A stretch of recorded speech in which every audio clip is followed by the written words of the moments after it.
Assalamualaikum warahmatullahi wabarakatuh. Kami dari kelompok 1 kelas 4E akan menjelaskan mengenai mental imagery and cognitive map. Pertama-tama, apa itu imagery? Imagery adalah penggambaran jiwa terhadap stimuli ketika stimuli tersebut tidak ada secara fisik.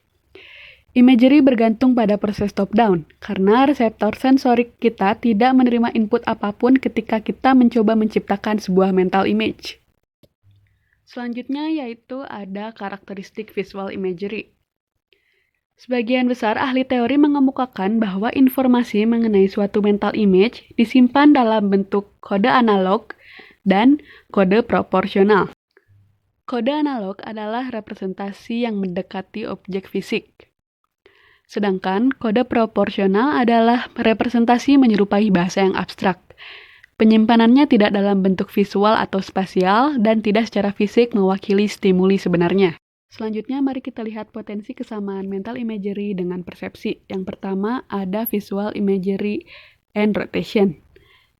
Berdasarkan penelitian Shepard and Metzler, menunjukkan bahwa semakin jauh sebuah objek mengalami rotasi, maka semakin lama waktu reaksi yang dibutuhkan untuk menjawab. Contohnya adalah ketika kita membayangkan memutar sebuah kubus sebanyak 5 rotasi, akan membutuhkan waktu yang lebih lama dibandingkan dengan memutarnya sebanyak 2 rotasi. Dengan demikian, penelitian ini mendukung kode analog. Lalu selanjutnya ada visual imagery and distance. Koslin dan rekannya menunjukkan bahwa manusia membutuhkan waktu lama untuk membaca jarak antara dua titik yang terpisah jauh dalam satu mental map yang mereka ciptakan sendiri. Sebaliknya, manusia dapat membaca jarak antara dua titik yang berdekatan dengan sangat cepat.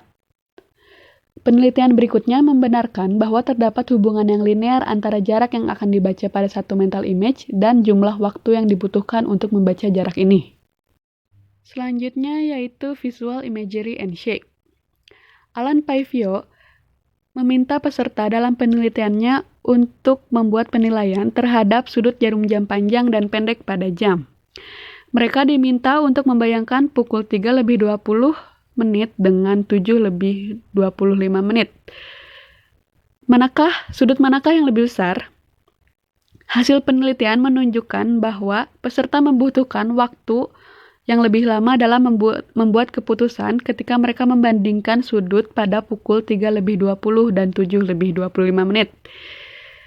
Memang kedua sudut ini sangat mirip. Peserta mengambil keputusan dengan cepat ketika sudut yang dibandingkan berbeda cukup jauh, seperti 3 lebih 20 dan 7 lebih 5. Jadi, semakin mirip suatu bentuk, maka akan semakin lama waktu reaksi untuk memproses imagery kita. Sedangkan, jika bentuk berbeda, semakin cepat waktu reaksi kita dalam memproses imagery kita. Penelitian ini menunjukkan dukungan kuat terhadap pendekatan kode analog. Lalu ada visual imagery and interference. Dalam mental image kita, dengan physical image kita, terdapat interference atau hambatan, yaitu visual image dan visual perception. Saat kita membayangkan suatu objek visual sekaligus visual perception, tidak akan mudah menerima proses reaksinya. Contohnya, ketika membaca novel, kita tidak bisa membayangkan objek lain selain bacaan yang ada di novel tersebut.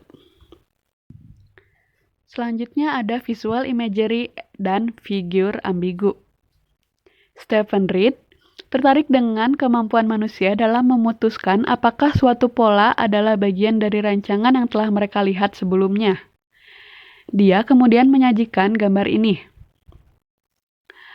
Jika manusia menyimpan mental image dalam kepala mereka berdasarkan objek fisik yang telah mereka lihat, mereka akan mampu menciptakan mental image bintang dan dengan cepat menemukan bentuk jajar genjang yang tersembunyi di dalamnya.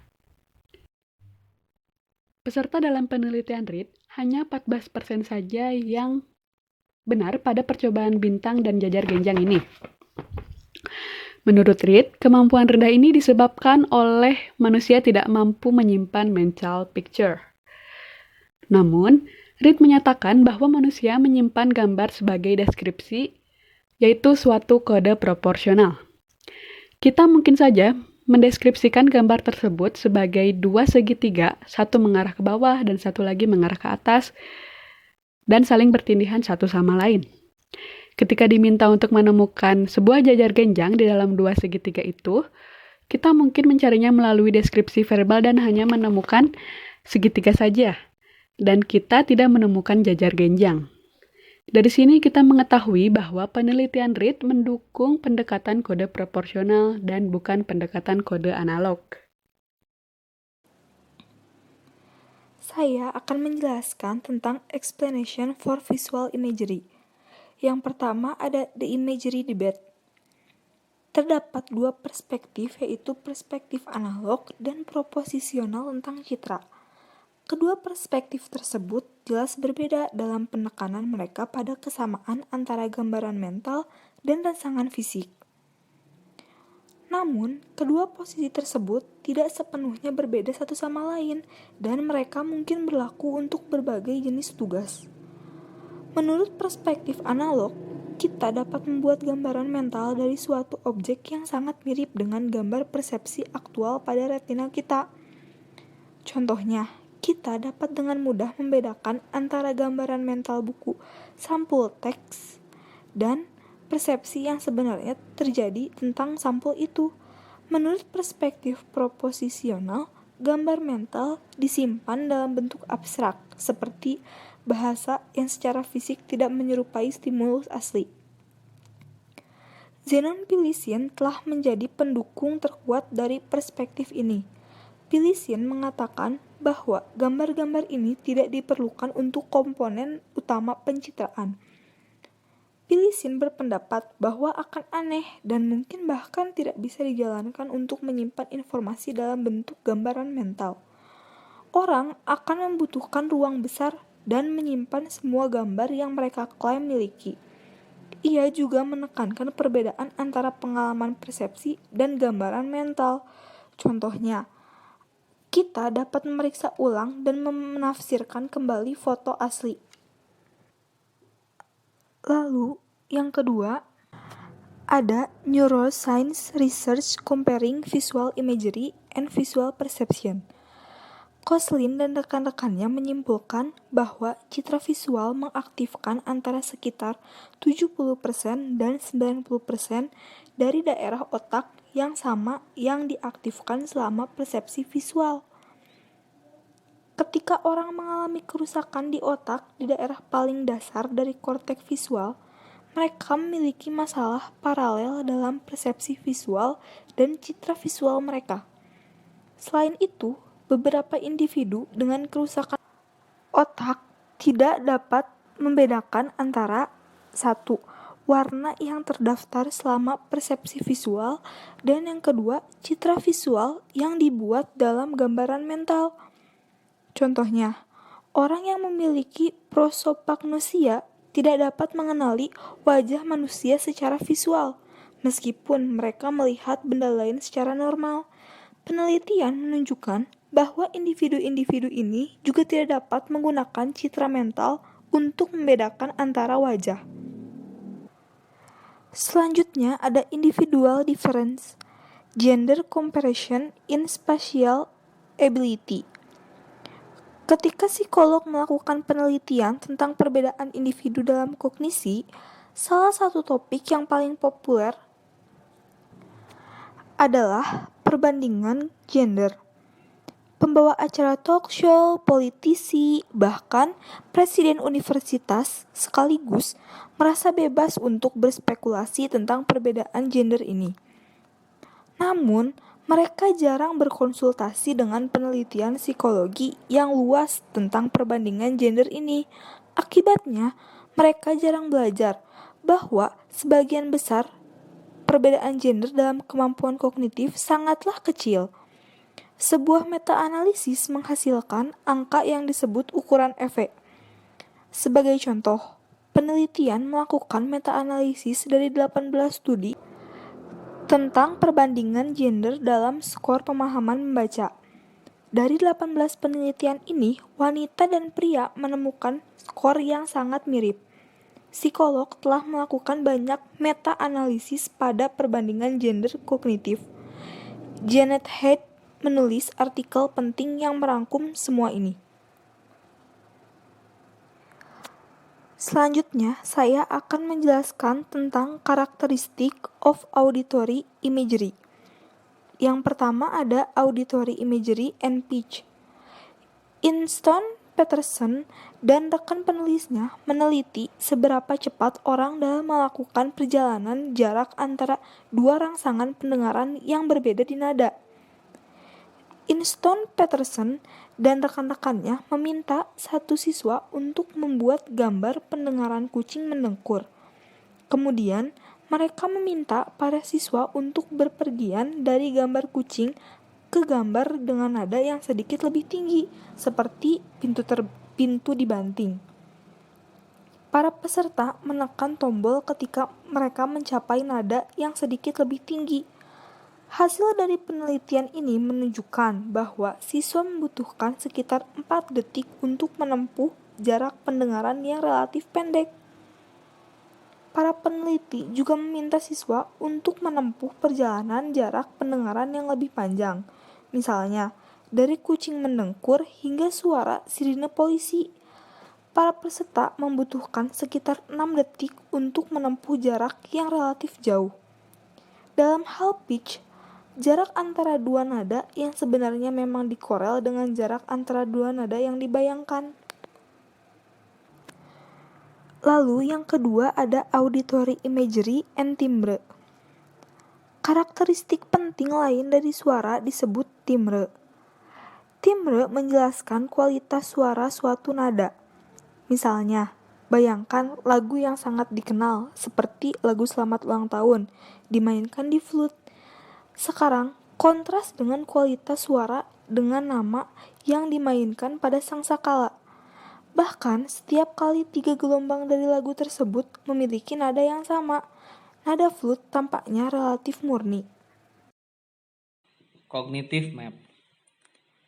Menurut Shelton dan Yamamoto, peta kognitif adalah representasi mental informasi geografis, termasuk lingkungan yang mengelilingi kita.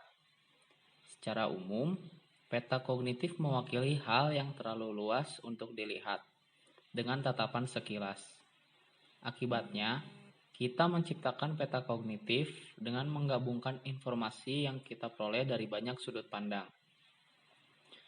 Menurut penelitian Roscoe Watson dan rekan-rekannya, peta kognitif biasanya mencakup pengetahuan survei, yang merupakan hubungan di antara lokasi yang diperoleh dengan mempelajari peta secara langsung, atau dengan menjelajahi sebuah lingkungan berulang kali. Cognitive map sendiri terbagi menjadi 3 bagian, yaitu cognitive map and distance, cognitive map and shape, cognitive map and relative position. Cognitive map and distance yaitu ketika manusia memperkirakan jarak, perkiraan mereka sering terganggu oleh faktor-faktor seperti intervensi kota, kategorisasi anggota, dan landmark. Intervensi kota. Penelitian menunjukkan bahwa jarak cenderung menjadi semakin besar jika rute yang ditempuh dikacaukan oleh banyak benda sepanjang jalan. Jika kota-kota didistribusikan secara acak di seluruh wilayah, dua kota biasanya lebih dekat bersama ketika tidak ada kota intervensi di antaranya. Sebaliknya, dua kota cenderung terpisah lebih jauh ketika ada 3 kota intervensi.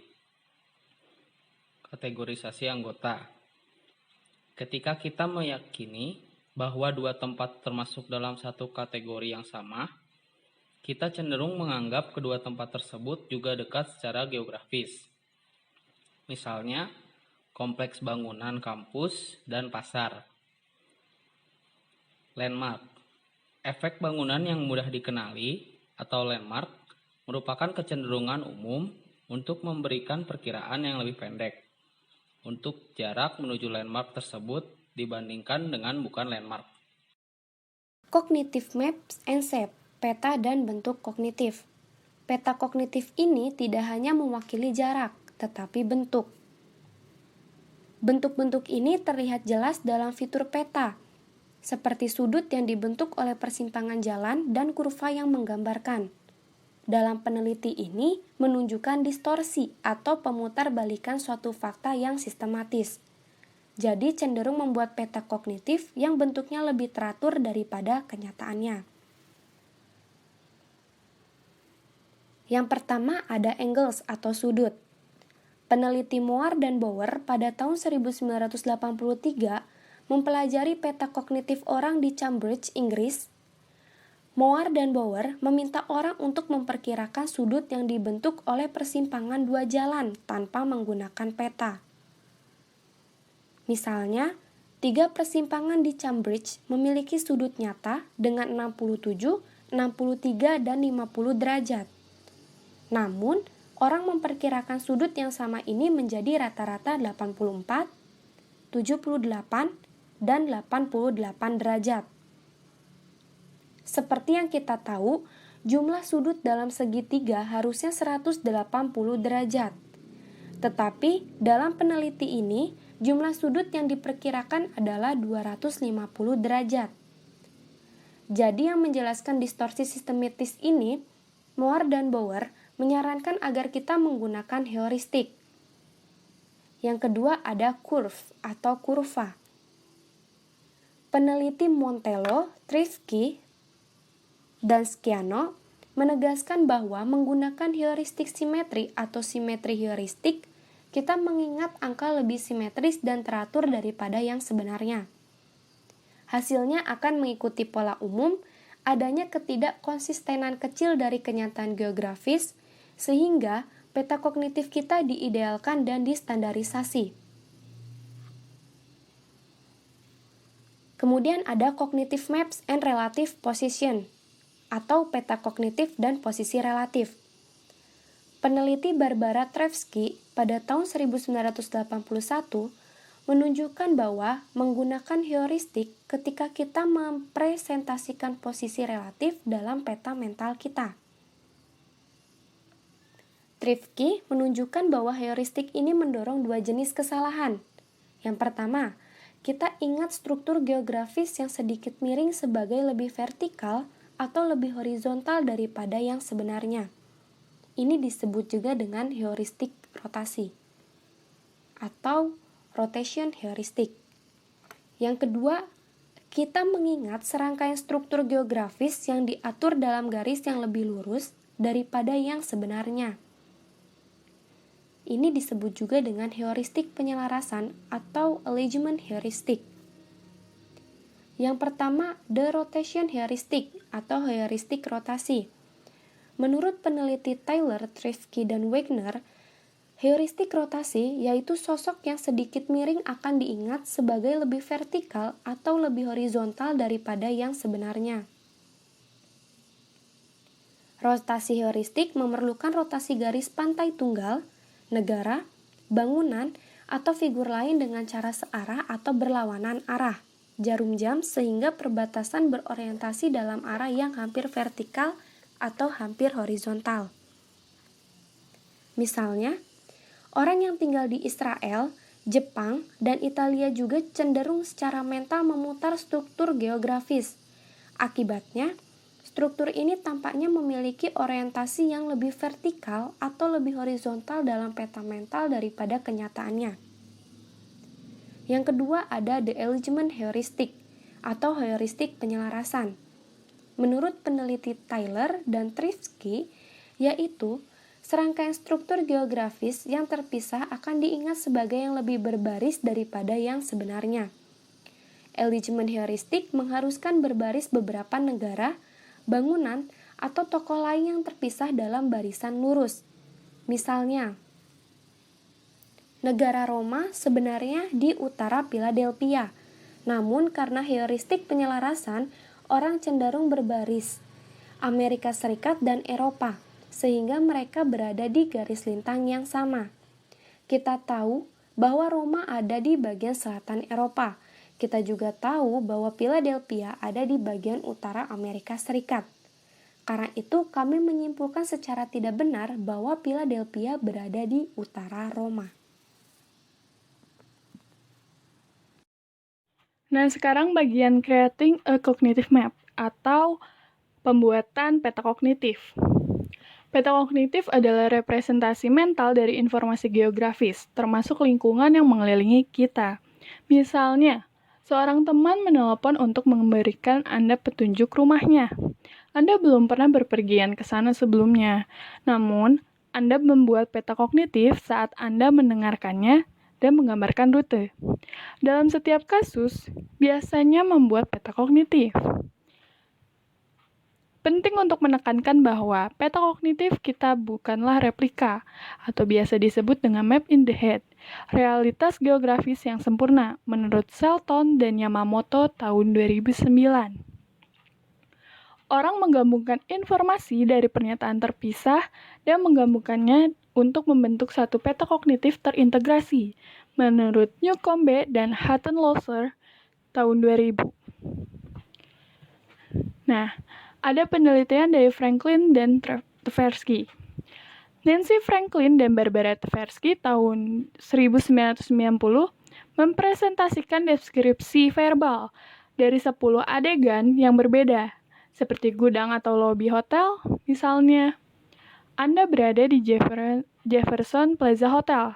Setiap deskripsi menyebutkan 5 benda-benda yang terletak pada posisi yang masuk akal, dalam kaitan dengan pengamat seperti di atas, di depan, di belakang, ke sisi kiri, atau ke sisi kanan. Setelah mereka membayangkannya, mereka diminta untuk menentukan objek mana yang terletak di masing-masing dari beberapa arah. Franklin dan Tversky tertarik untuk menemukan apakah waktu respon bergantung pada lokasi objek yang sedang diuji.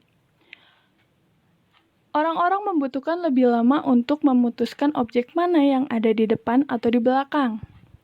Dalam semua studi ini, orang menilai dimensi vertikal lebih cepat daripada dimensi depan belakang atau kiri dan kanan.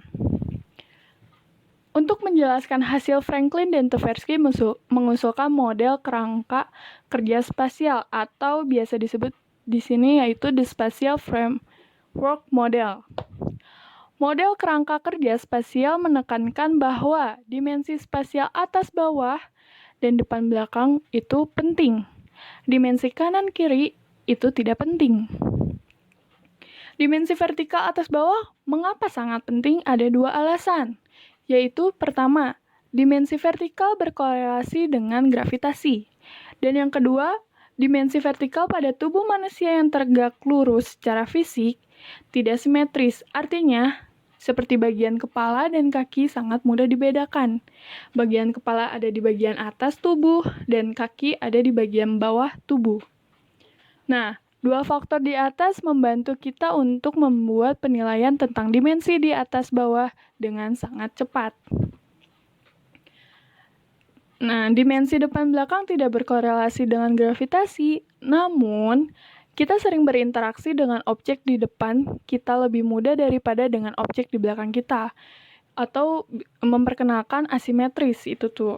Nah, seperti kita mengobrol dengan teman, kita selalu mengobrol enaknya depan-depanan, bukan belakang-belakangan, seperti itu kan. Selanjutnya, dimensi depan belakang membuat mudah untuk dibedakannya. Dimensi atas bawah dan depan belakang mengarah pada waktu penilaian untuk dimensi depan belakang yang cukup cepat, meskipun tidak secepat dimensi atas bawah. Selanjutnya, bagian the situated cognition approach. Beberapa psikolog kognitif menunjukkan bahwa pendekatan kognisi terletak membantu kita memahami banyak tugas kognitif. Sebagai contoh, kognisi terletak penting ketika membuat peta mental, membentuk konsep, dan menyelesaikan masalah. Manfaat pendekatan kognisi terletak di lingkungan atau situasi langsung.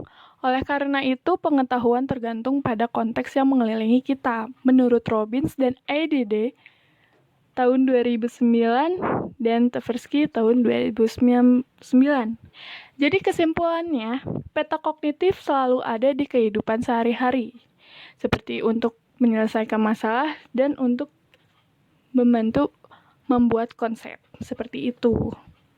Terima kasih. Terima kasih semuanya sudah menonton video kami. Semoga ilmunya bermanfaat dan mohon maaf apabila ada kesalahan. Terima kasih. Wassalamualaikum warahmatullahi wabarakatuh.